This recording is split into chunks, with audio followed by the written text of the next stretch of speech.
गुरुदेव, आप कहते हैं 20वीं सदी के आखिरी दशक में विश्वव्यापी जो धार्मिक क्रांति होगी उसमें वैदिक धर्म संपूर्ण विश्व को आंधी और तूफान की तरह ढक लेगा। इतने थोड़े समय के अंदर ये क्रांतिकारी परिवर्तन कैसे संभव होगा और इसके क्या कारण होंगे? देखिए, इस संबंध में मैं ही अकेला नहीं कह रहा हूं।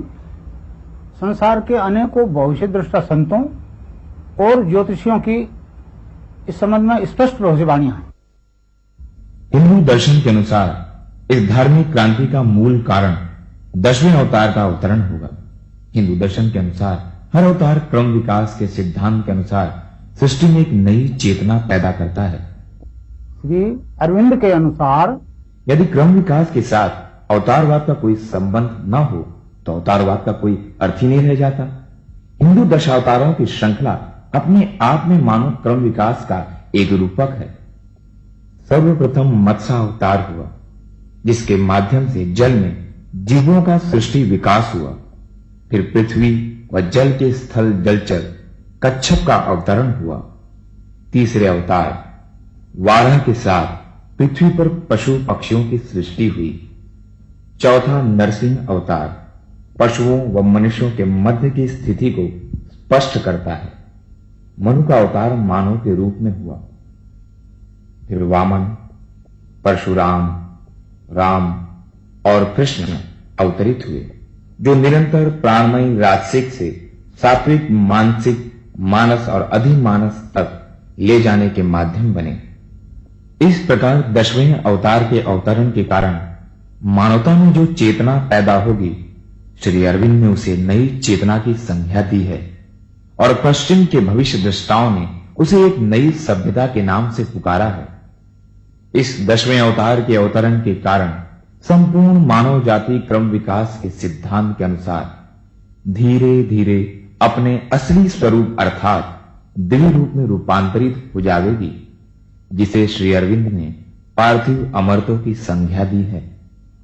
श्री अरविंद की आराधना का उद्देश्य उस परम सत्ता को पृथ्वी पर मानव रूप में अवतरित करना था और श्री अरविंद ने अपने जीवन काल में ही पूर्ण सफलता प्राप्त कर ली। श्री अरविंद के ही शब्दों में, मैंने मानवता के लिए परात्पर से उतना बड़ा वरदान प्राप्त किया है जितना ये पृथ्वी मांग सकती थी। भगवान श्री कृष्ण ने श्री अरविंद को वरदान दिया। शीघ्र ही चेतना के उधोलोक से एक भागवत शक्ति का अवतरण होगा, जो पृथ्वी पर स्थापित मृत्यु और असत्य के राज्य को समाप्त कर यहां भी भगवान के राज्य की स्थापना करेगी। भगवान श्री कृष्ण ने योग युक्त स्थिति में जो आदेश दिए थे ना, उससे भी इस बात की पुष्टि होती है, इस अवतरण की पुष्टि होती है।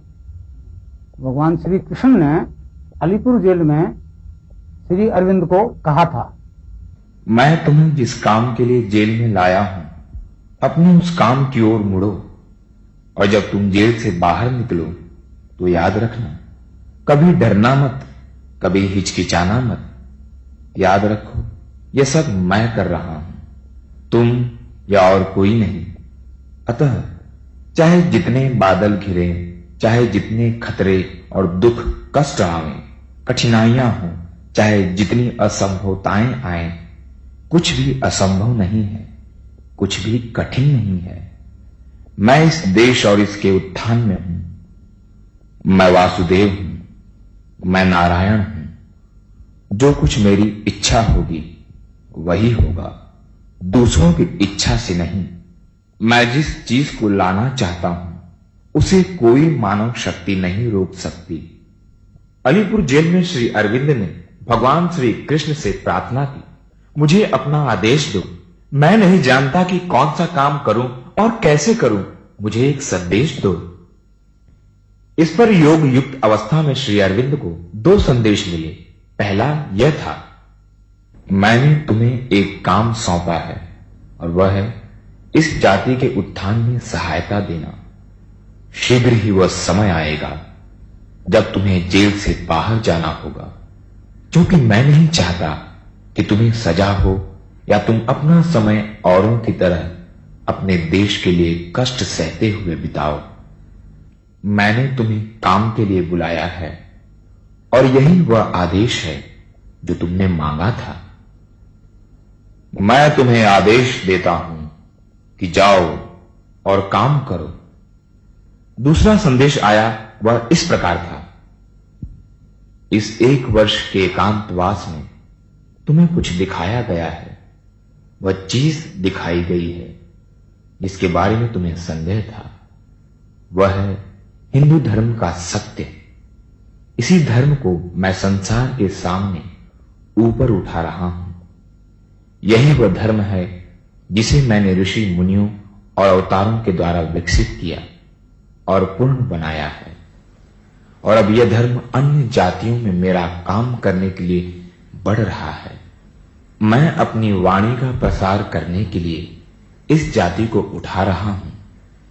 यही वह सनातन धर्म है जिसे तुम पहले सचमुच नहीं जानते थे, किंतु जिसे अब मैंने तुम्हारे सामने प्रकट कर दिया है।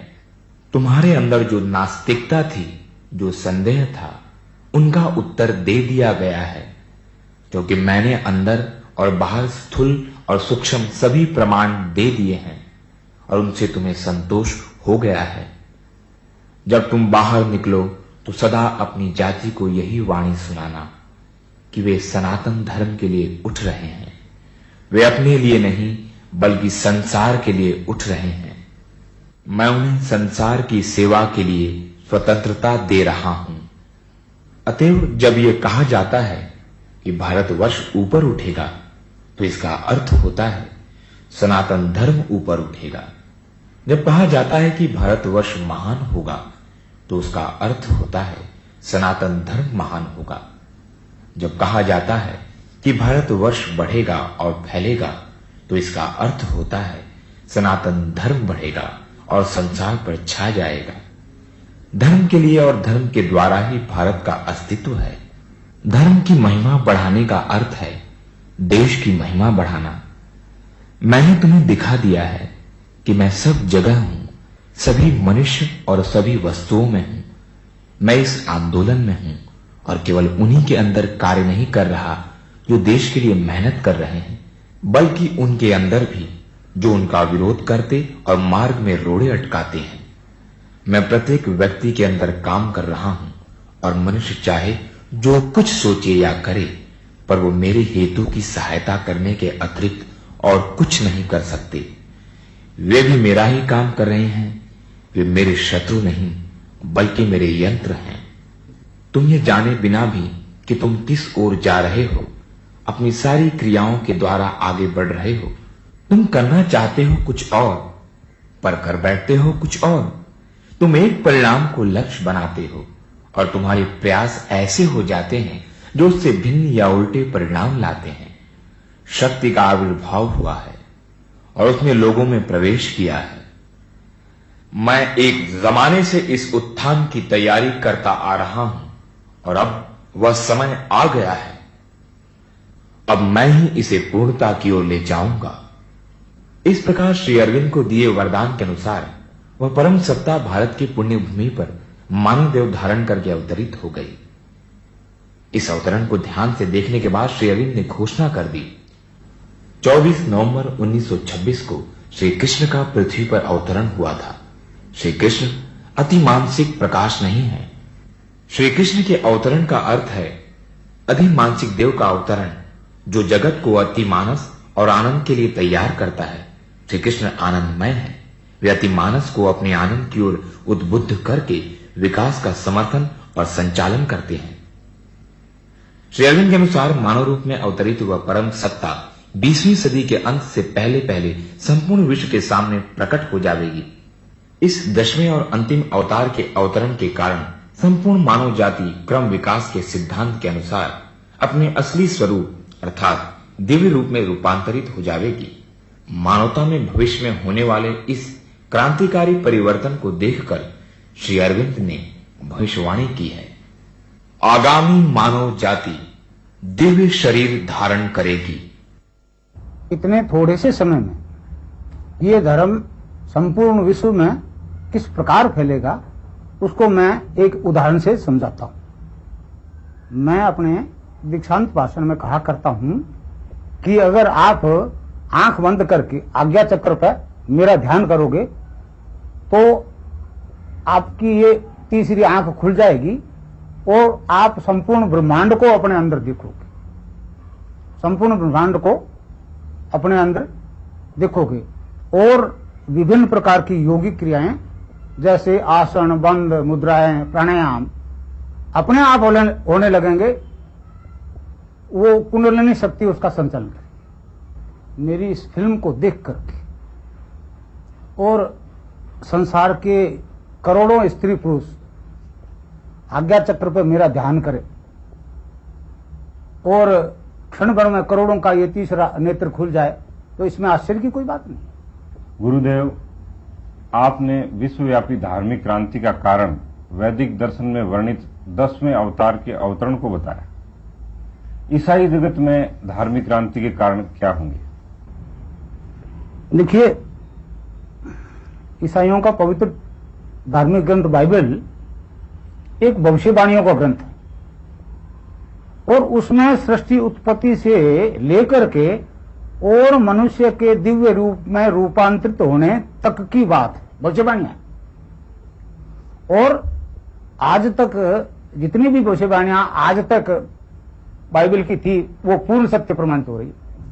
बाइबल की सभी भविष्यवाणियां उस सहायक के इर्द गिर्द चक्कर लगाती हैं जिसको बुलाने की भविष्यवाणी करते हुए यहोवा ने यशायाह के 46 के 10 एवं 11 में कहा है, मैं तो अंत की बात आदि से और प्राचीन काल से उस बात को बताता आया हूं जो अब तक नहीं हुई। मैं कहता हूं मेरी युक्ति स्थिर रहेगी और मैं अपनी इच्छा को पूरी करूंगा। मैं पूर्व से एक उकाऊ पक्षी को अर्थात दूर देश से अपनी युक्ति को पूरा करने वाले पुरुष को बुलाता हूं। मैंने ही ये बात कही है और उसे पूरी भी करूंगा। मैंने ही ये विचार बांधा और उसे सुफल भी करूंगा। यहोवा की भविष्यवाणी को दोहराते हुए यीशु ने कहा है, यूहन्ना 15 के 26, परंतु जब वह सहायक आएगा जिसे मैं तुम्हारे पास पिता की ओर से भेजूंगा, अर्थात सत्य का आत्मा जो पिता की ओर से निकलता है, तो वह मेरी गवाही देगा। यूहन्ना 16 के 7, तो भी मैं तुमसे सच कहता हूं कि मेरा जाना तुम्हारे लिए अच्छा है, क्योंकि यदि मैं न जाऊं तो वह सहायक तुम्हारे पास न आएगा, परंतु यदि मैं जाऊंगा तो उसे तुम्हारे पास भेज दूंगा। मैथ्यू 24 के 27, क्योंकि जैसे बिजली पूर्व से निकलकर पश्चिम तक चमकती जाती है, वैसे ही मनुष्य के पुत्र का भी आना होगा। वह सहायक कब आएगा उसका सही समय यीशु अपने जीवन काल में नहीं बता सका। वह यही कहता रहा कि इसकी जानकारी केवल पिता को है, परंतु उस समय संसार की जो स्थिति होगी उसका विस्तार से वर्णन किया है। मृत्यु के बाद यीशु की आत्मा 40 दिनों तक मृत्यु लोक में ही विचरण करती रही। 40वें दिन स्वर्गारोहण से पूर्व आत्मभाव से यीशु ने जो भविष्यवाणी की वो बहुत महत्वपूर्ण है, क्योंकि हिंदी अनुवाद सही चित्र प्रस्तुत नहीं करता, अतः उसे समझने के लिए हमें मूल भाषा का सहारा लेना होगा, जो इस प्रकार है। For John truly baptized with water, but he shall be baptized with the Holy Ghost not many days hence. उपरोक्त में पवित्र आत्मा से बपतिस्मा पाने का समय जानने के लिए not many days hence का प्रयोग किया गया है, जिसका स्पष्ट अर्थ होता है एक दिन से अधिक नहीं, क्योंकि उपरोक्त भविष्यवाणी मृत्यु के बाद यीशु की आत्मा ने की थी। अतः उस सहायक के प्रकट होकर पवित्र आत्मा से बपतिस्मा देने का सही समय जानने के लिए ईश्वरीय समय से हिसाब लगाना होगा। मृत्यु लोक और ईश्वरीय समय की तुलना करते हुए 2 पीटर 3 के 8 में कहा है, हे प्रियो, यह एक बात तुमसे छिपी न रहे कि प्रभु के यहां एक दिन 1000 वर्ष के बराबर है और 1000 वर्ष एक दिन के बराबर है। इस प्रकार प्रथम 1000 वर्ष पूरे होने पर ईश्वर का एक दिन पूर्ण हो चुका है। दूसरे 1000 वर्ष पूर्ण होते ही ईश्वर के 2 दिन पूर्ण होकर तीसरा दिन प्रारंभ हो जाएगा। 20वीं सदी के अंत से पहले पहले उस सहायक को प्रकट होना पड़ेगा और संपूर्ण ईसाई जगत को उसे स्वीकार करना पड़ेगा। उस सहायक को पहचानने के लिए बाइबल ने ईसाइयों को एक कसौटी दी है। उस पर खरा उतरने वाले व्यक्ति को ही ईसाई जगत सहायक के रूप में स्वीकार करेगा।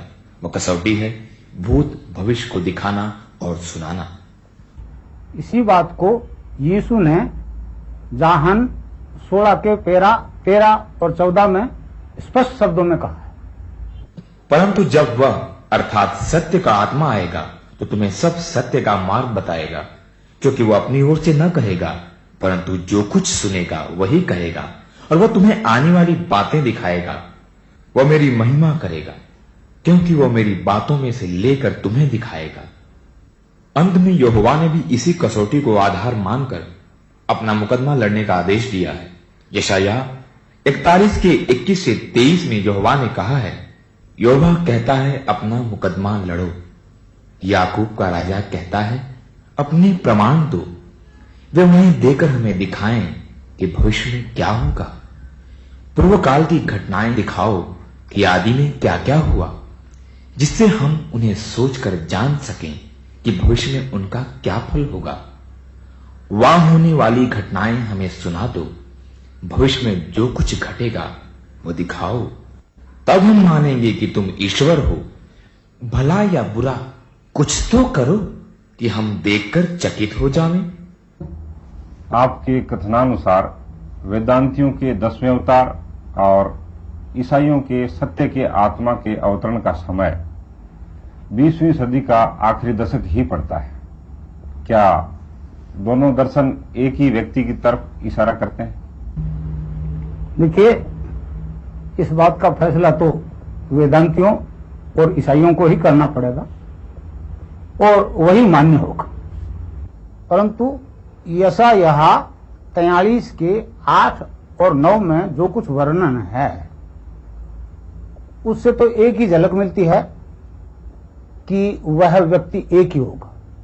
यशायाह 43 के 8 एवं 9, आंख रखते हुए अंधों को और कान रखते हुए बहिरों को निकाल ले आओ, जाति जाति के लोगों को इकट्ठा किया जाए और राज्य राज्य के लोग एकत्रित हों। उनमें से कौन यह बात बता सकता है? वह बीती हुई बातें हमें दिखा सकता है। वे अपने साक्षी ले आए जिससे वे सच्चे ठहरें। वे सुन लें और कहें यह सत्य है।